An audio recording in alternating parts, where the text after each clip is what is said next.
welcome to another episode of Cutter One. I am your host, Jay, just Jay, your resident troublemaker, your resident culture warrior, your resident watcher of the ums. Anyway, I just wanted to touch base with you guys. So, it seems like the Rings of Power people just can't seem to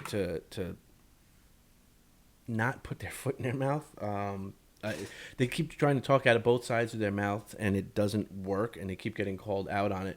So we have coming from Bounding into Comics, we have this article that dropped today. And it says the Lord of the Rings of Power writer continues to double down on being, quote, immersed in the text, unquote. The actual show tells a vastly different story. And this is from John F. Trent over at Bounding into Comics.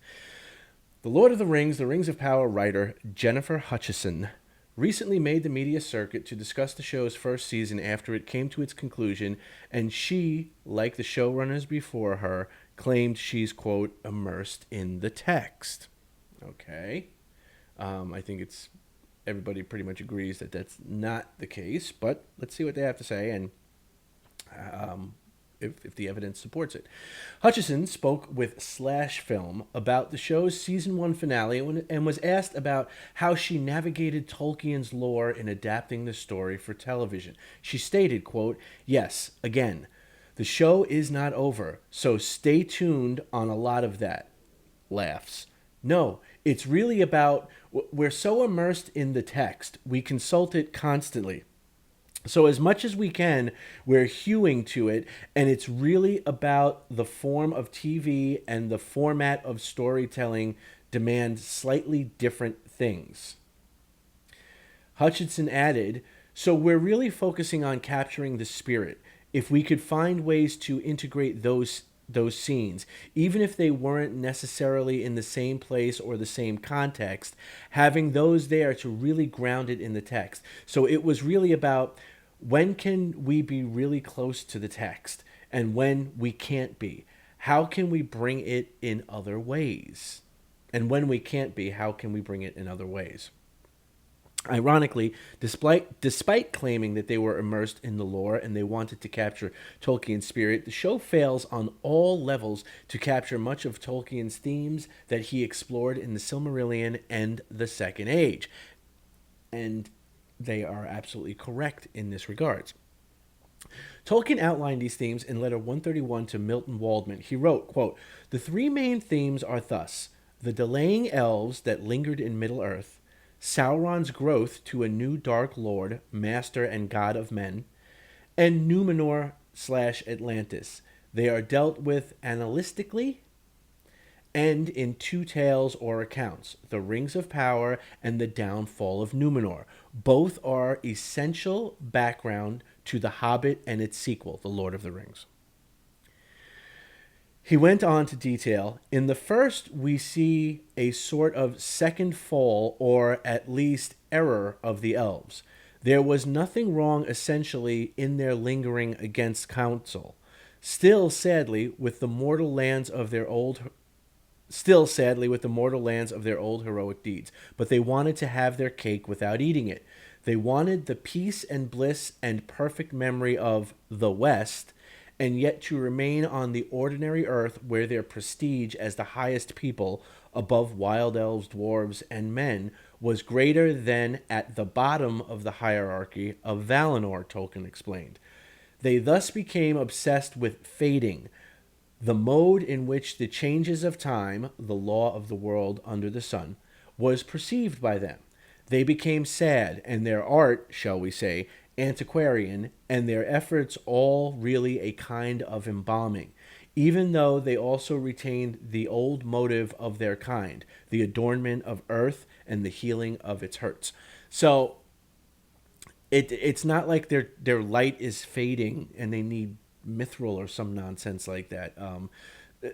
Tolkien is explaining what's going on here. They're sort of staying too long in Middle Earth, and which is away from Valinor, because in Middle Earth, they are considered to be prestigious. They are considered above wild elves and dwarves and men, whereas in Valinor they're at the bottom because you have these sort of demigods, or I always equate them to sort of like the archangels. Um, at the top of that food chain, and the elves would be at the bottom of it. Um, So anyway, after briefly discussing the three major elven settlements at Rivendell, Lorien, and Eregion, and the friendship developed between the elves and dwarves, Tolkien writes, but many of the elves listened to Sauron. He was still fair in that early time, and his motives and those of the elves seemed to go partly together. The healing of the desolate lands. Sauron found their weak point in suggesting that, helping one another, they could make Western Middle Earth as beautiful as Valinor, or Valinor. It was really a veiled attack on the gods, an incitement to try to make a separate, independent paradise, Tolkien noted. Gil-galad repulsed all such overtures, as also did Elrond. But at Eregion, great work began, and the elves came their nearest to falling to magic and machinery. With the aid of Sauron's lore, they made rings of power. Power is an ominous and sinister word in all these tales, except as applied to the gods. None of this actually takes place in the Rings of Power, the show. Instead, Hutchison and showrunners Patrick McKay and J.D. Payne make up their own revolting story about the elves attempting to deceive the dwarves in order to obtain mithril, all so they can prevent themselves from fading away. It has nothing to do with healing the land, rather they are trying to prevent their own power from fading. On top of that, Middle-earth isn't desolate whatsoever. One of the major points in The Rings of Power is the actual creation of Mordor with the explosion of Mount Doom rather than the lands already being scourged from the First Age and the wars and battles with Morgoth. That, again, author of this article is dead on. In the books, these lands are already been ravaged from the previous wars, like he says with Morgoth. So it's not like it's this pristine place, and we're gonna, use hydroelectric steam powered volcanoes to make them to make Mordor. Tolkien then delves into the power of the rings and their creation and how Sauron is able to use them to enslave those who wear the rings. He also discusses how the elves eventually discover Sauron's presence when he crafts the ruling ring and places it on his finger, and the ensuing war that eventually leads to further destruction of Middle-earth rather than their goal of healing the desolate lands, making it as beautiful as Valinor. It's during this war that Sauron obtains a number of the lesser rings and gives them, quote, for their ultimate corruption and enslavement to those who would accept them out of ambition or greed, unquote. Tolkien then notes, Sauron became thus almost supreme in Middle-earth. The elves held out in secret places, not yet revealed. The last elf kingdom of Gil-galad is maintained precariously on the extreme west shores, where are the havens of the ships. Elrond, the half-elven, son of Arundel, maintains a kind of enchanted sanctuary at Imladris, in English, Rivendell, on the extreme eastern margin of the western lands. But Sauron dominates all the multiplying hordes of men that have had no contact with the elves, and so indirectly with the true and unfallen Valar and gods. He rules a growing empire from the great dark tower of Barad-dûr in Mordor, near to the Mountain of Fire, wielding the One Ring. Tolkien then delves into a brief discussion about the powers and the weaknesses of the One Ring before wrapping up this second theme, writing, thus, as the Second Age draws on, we have a great kingdom and evil theocracy, for Sauron is also the god of his slaves, growing up in Middle-earth. In the West, actually the Northwest, is the only pan clearly envisaged in these tales, lie the precarious refuges of the elves, while men in those parts remain more or less uncorrupted, if ignorant. The better and nobler son of men are in fact the kin of those that had departed to Numenor, but remain in a simple Homeric state of patriarchal and tribal life. Again, the Rings of Power does not follow this one iota. Elrond also goes along with Sauron's machinations in aiding Celebrimbor to make the rings. Gil-galad is all but sidelined during the discussion about the creation of the three elven Rings of Power, but he does eventually give his tacit approval. The rings are also seemingly made out of order, with the show depicting the creation of the three elven rings first. They weren't made first. They were the last ones made. Rings that are clearly created with Sauron's aid, despite Tolkien specifically noting, quote, "The elves of Eregion made three supremely beautiful and powerful rings, almost solely of their own imagination, and directed to the preservation of beauty. They did not confer invisibility." So in other words, Sauron had nothing to do with the elven rings. Sauron is also not building up his forces in Mordor at all. Rather, some random Uruk named Adar has gathered orcs to him and is attempting to make a home for them. The show also makes it quite clear that Adar opposes Sauron and even claims that he killed him. Moving to the third theme, Tolkien explained the downfall of Numenor, the second fall of man, or man rehabilitated but still mortal, brings on the catastrophic end not only of the Second Age, but of the Old World, the primeval world of legend, envisaged as flat and bounded. What he's talking about is, with the fall of Numenor, the Arda, the planet that Middle Earth is on, becomes a sphere. Prior to that, it is flat. Is it like flat Earth? That's what it is prior. When Numenor, with the fall of Numenor, it becomes a sphere. He continued, the downfall is partly the result of an inner weakness in men, consequent, if you will, upon the first fall, unrecorded in these tales. Repented but not finally healed. Reward on earth is more dangerous for men than punishment. The fall is achieved by the cunning of Sauron in exploiting this weakness. Its central theme is, inevitably, I think, in a story of men, a ban or prohibition. Tolkien would later elaborate, quote, there are three phases in their fall from grace. First, acquiescence, obedience that is free and willing, though without complete understanding.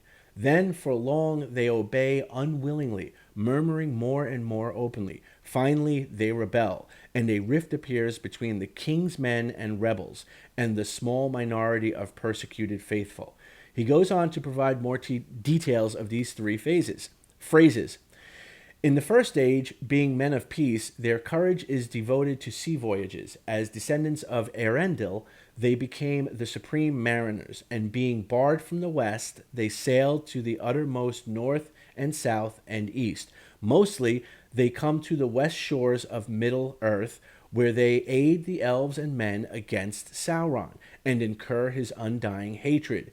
In those days, they would come amongst wild men as almost divine benefactors, bringing gifts of arts and knowledge and passing away again, leaving many legends behind of kings and gods out of the sunset.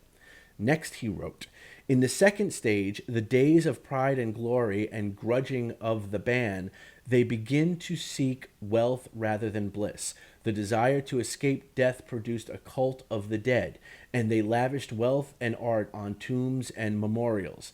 They now made settlements on the west shores, but these became rather strongholds and factories of lords seeking wealth.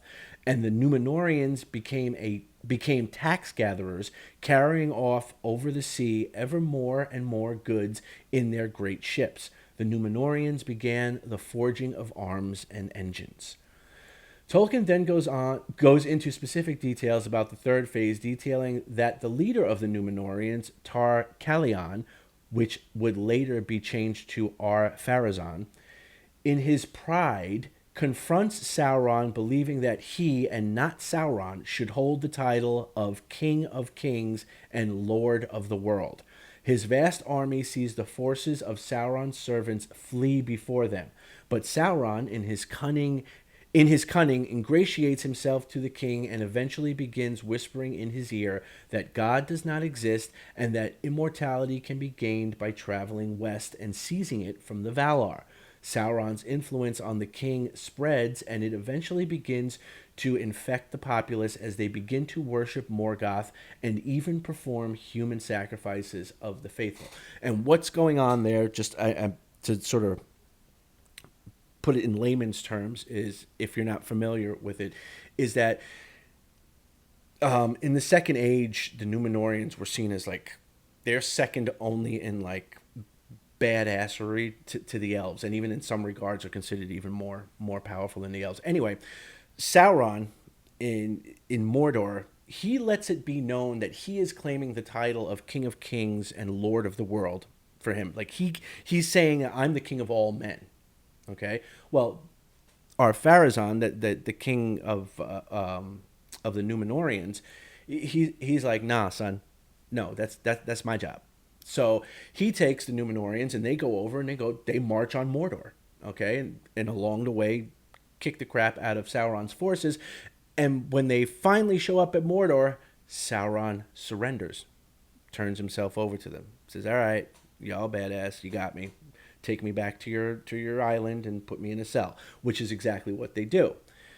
And over time, he sort of ingratiates himself to the Numenorians, to the Numenorian leaders, to the point where he starts off as a prisoner, but then it's sort of like,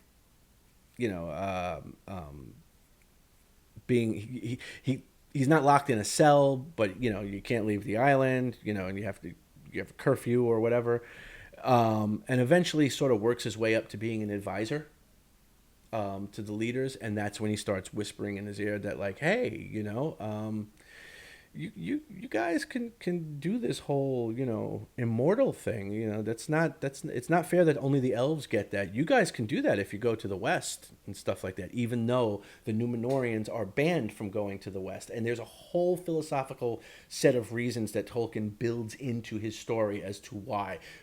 Basically, the elves' immortality is not the positive that it seems on the face of it, and that the reason why men are banned from going there is because their spirit couldn't handle it, and that's really breaking it down. Maybe I'll do another video on that aspect of it, because it really gets very metaphysical and very spiritual, in why men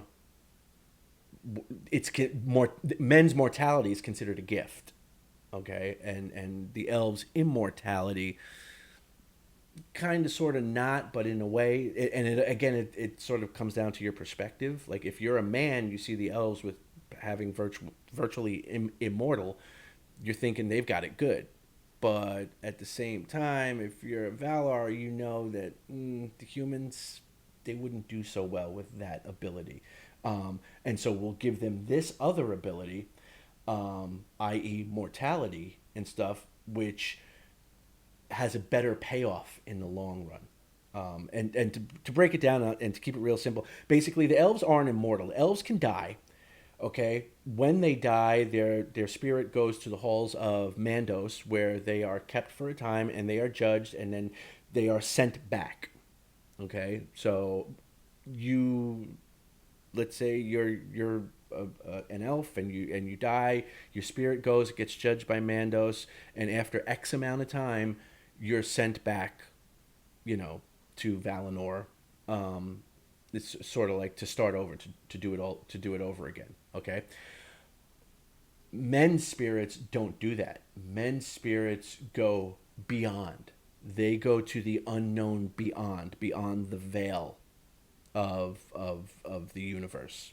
Okay, which is considered an even greater gift from the gods' perspective. But from men's perspective, they don't get that constant coming back, that immortality. They just die and they're done and they're gone.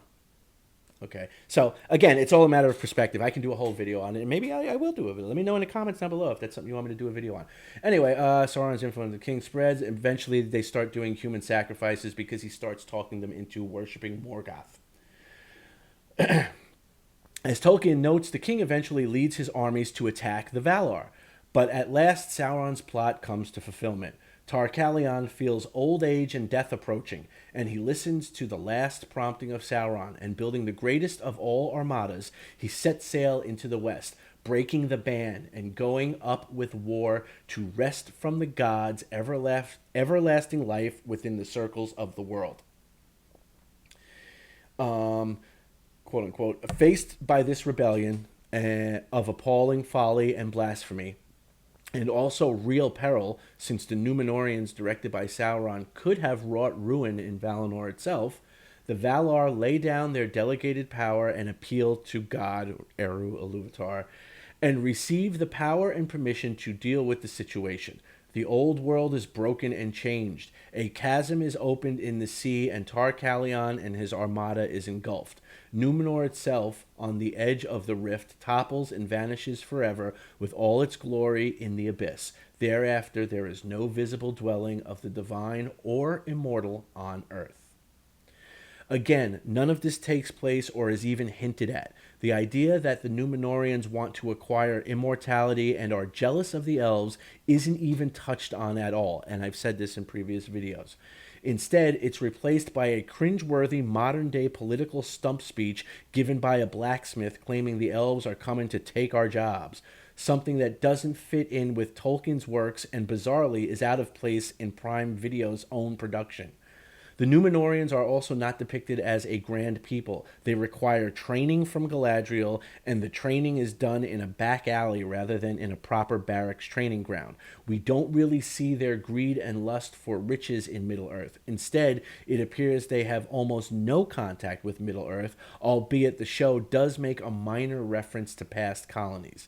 The show also undermines Sauron being taken hostage by the Númenóreans, given they have him arriving in Númenor before we ever see him in Middle-earth.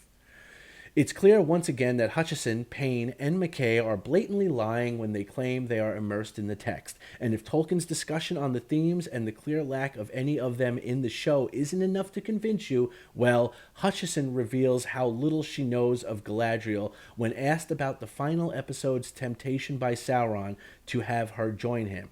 After being asked whether they looked at Peter Jackson's temptation of Galadriel with the One Ring, Hutchison tells Slash-Film, quote, yes, we definitely looked at that scene of temptation, which is such a kind of amazing scene with Galadriel because she's been so untouchable and regal up till then, and then she becomes dark, and the question was like, there's some potential there. What would get someone to that place? How did the stoic person have that inside of her? She continued, so we really wanted to play with that and to show that, and also show the idea of this wasn't the first time she was tempted. So it kind of takes on, hopefully, this sort of added layer of, no, I really passed the test because I'm being tested again.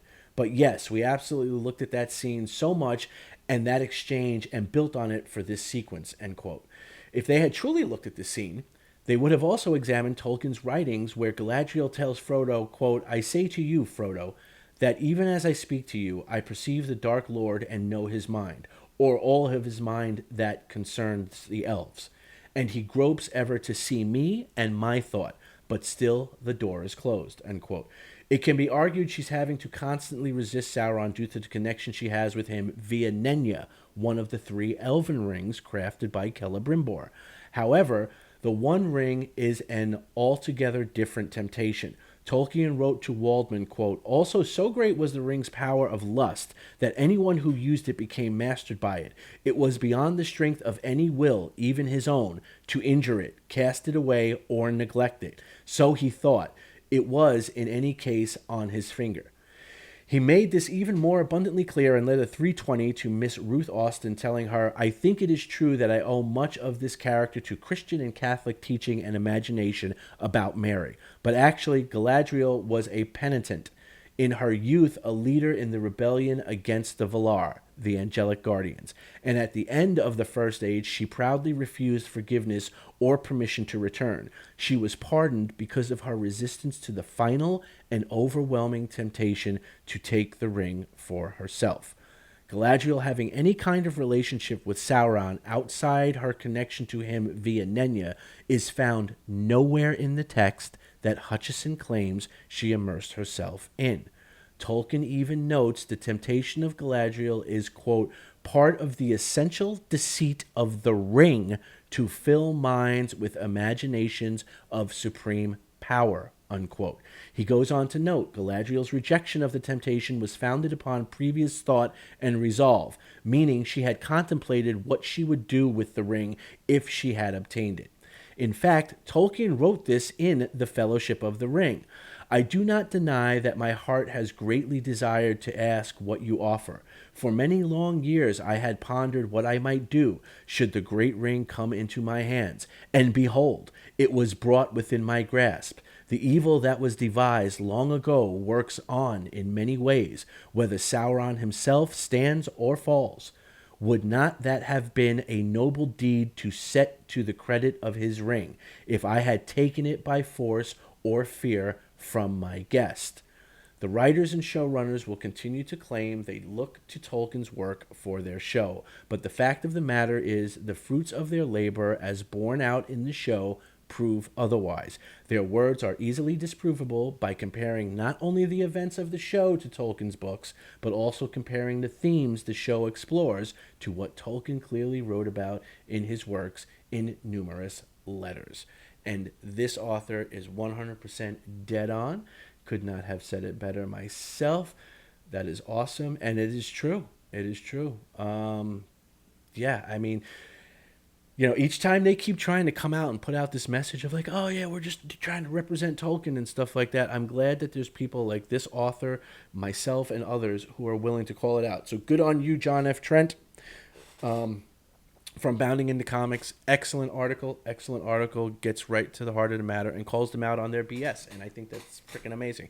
Anyway, that's it right now. Let me know in the comments if you want me to go into more of sort of like what certain things Tolkien was sort of alluding to, like in terms of like the gift of immortality versus the mortality and how that works in Middle Earth and how it motivates people's actions. Let me know down in the comments below. Maybe that's another video I'll do. Until then, if you like the video, please give it a like, share the video, hit the bell for notifications, but above all, please subscribe because it does do wonders for the channel and I really appreciate it. Anyway, folks, until then, I will see you on the next one. Peace.